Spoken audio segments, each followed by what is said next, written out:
Good evening, everyone, and welcome to another round of sound. This is the #1 Cochran Sports Showdown. I'm Bob Pompeani. Lots to get into.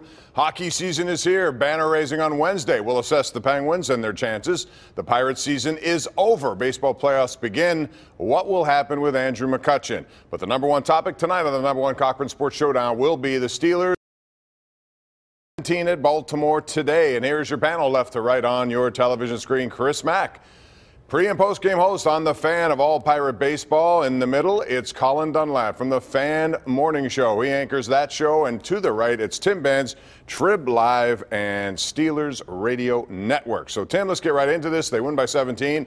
I'm all down with that. Anytime you win on the road against a team like this, however you get it done, is good. But this run game, finally Le'Veon Bell had the kind of numbers you want. But is he overused, and should James Conner be used more? I wouldn't have a problem with using James Conner more, because I don't think that's a slight to Le'Veon Bell. I think that's using James Conner in the manner for which he was drafted. I think that's why he was brought here. 35 carries, 4 more receptions for Lev Bell. I'm glad they got it going, not just with Lev, but also with the blocking in front of him. I think this is the first time you saw the blocks effectively getting to the second level after they were set up initially along the line of scrimmage, and Bell exploited them. So I get why they wanted to stay with a rhythm. I know they wanted to keep grinding through the game with Bell because they wanted to make sure that he could finish the game, but sprinkling in Conner here and there doesn't bother me at all if they were to do it, Bob, especially because he looks pretty good doing it right now. I think, the stated goal, or not the stated goal, but the kind of the stated impact is to do it. Get it done. You don't know how long he's going to be here. You don't know if you're going to franchise him again next year. Use Lev Bell. The Steelers needed to get that running game going. And I'll say this, Tim.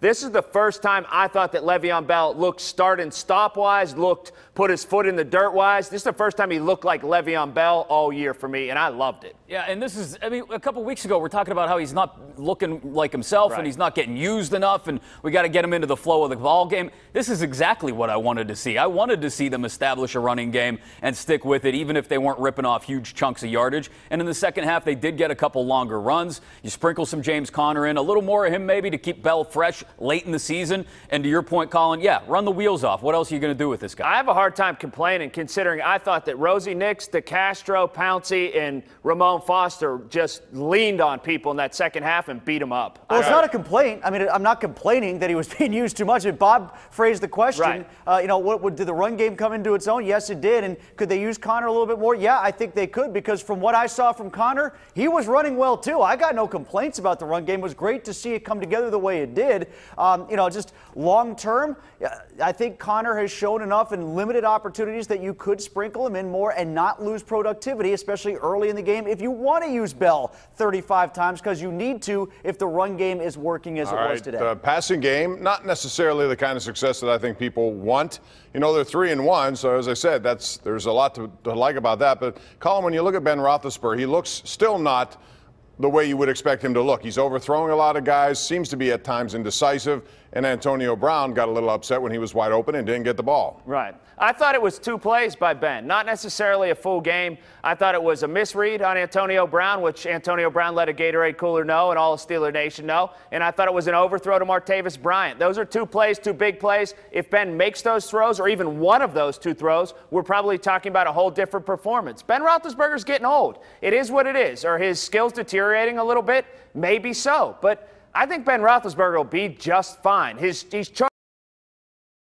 team to wins. He's done that 3 out of 4 times this year. Yeah, and similarly, Colin, that Minnesota game too, you could tack on 70 yards to his total against the Vikings that won his pass interference yards instead, or else he's got a 300-yard game under his belt against a good defense at home against the Vikings. Today, I thought he went in with an agenda to spread the ball around and not rely on AB too much. He said that a ton during the course of the week, reiterated it a few times over. Maybe he leaned on that too much, in particular the play that set AB off while he was wide open and he checked it down to Lev Bell. But he also had an agenda to try to get the check down game going. He's been talking about that as well. So I think he was trying to work the process today, maybe to a fault, but all in all, I think the distribution of the ball was pretty good. You had 5 different receivers between 3 and 4 catches, 5 different receivers between 38 and 45 yards, I think, today, which is, I believe, what Roethlisberger wanted to accomplish. Yeah, this is a couple times, though, this year, guys. And to your point, Colin, yeah, he's getting old. He's not the same guy anymore. But he's now, what, 2-3 times this year, we've been left wondering, is this road Ben? Is this just him not having a great game? What is it? You're going to get by with it against a team like Baltimore, even on the road in Baltimore. Even if Antonio Brown goes all Sean Rodriguez on the Gatorade cooler, you'll live with it because you ended up winning by 17. But this is something that I start to keep an eye on as this season progresses, especially against stiffer defensive tests. The Steelers could win 52-3. And people in Pittsburgh would complain about giving up the field goal. Really, this guy won by 17 points on the road, AFC North road action, and he goes out and he wins by 17 points. I have a hard time finding criticism. I do. I have a hard time finding criticism of the passing game. When he whiffs on a deep ball and he misses a guy open underneath, it happens. I'm not killing him for it. I'm just saying, yeah, it happens. And it's happened a few times now this year. 26 on the road against the Baltimore Ravens is a breakout offensively by their standards. Furthermore, he should have been turnover free, except for that fluky, ridiculous, asinine call from the officials. Well, since you brought it up. Okay, sure. Since I brought it up. Since you brought it up, I was going to wait on that one. Since you brought it up, though, Chris, this play, we'll start with you on this one. I still don't understand it. Any other time a guy makes a catch, knee hits first, ball comes loose after, it's blown dead. This one was blown dead, I thought. No, they call it on a reversal as an interception. And if that's the case, it should have been a touchdown for Eric Weddle. I thought they got the whole thing wrong. Yeah, I don't know. Maybe they didn't want to consider the fact that AB's knee was down because it didn't take place during the anthem. I don't know. But for whatever reason, they decide that that's somehow not a catch, and then even if he doesn't catch it, or if he does catch it, he's down on one knee. It's a terrible call. I don't know how they were able to reason that and logic it when they're looking at it in the booth. I don't know what a catch is anymore. I don't know what a clean hit is anymore. I don't even know if I'm supposed to stand or kneel during the anthem. I'm 42 and I know less about football apparently than I did when I was 12. When does the play end? Somebody just tell me when the play ends.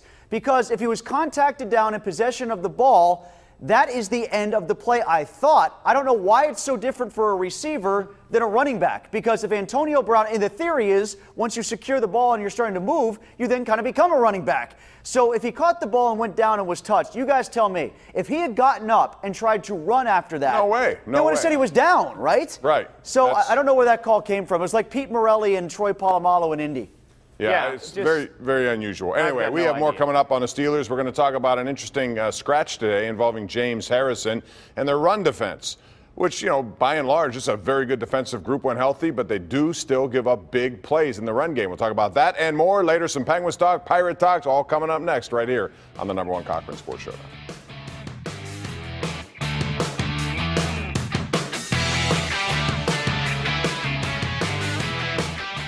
The #1 Cochran Sports Showdown is brought to you by #1 Cochran, Go One Better, and by Highmark Blue Cross Blue Shield. Have a greater hand in your health.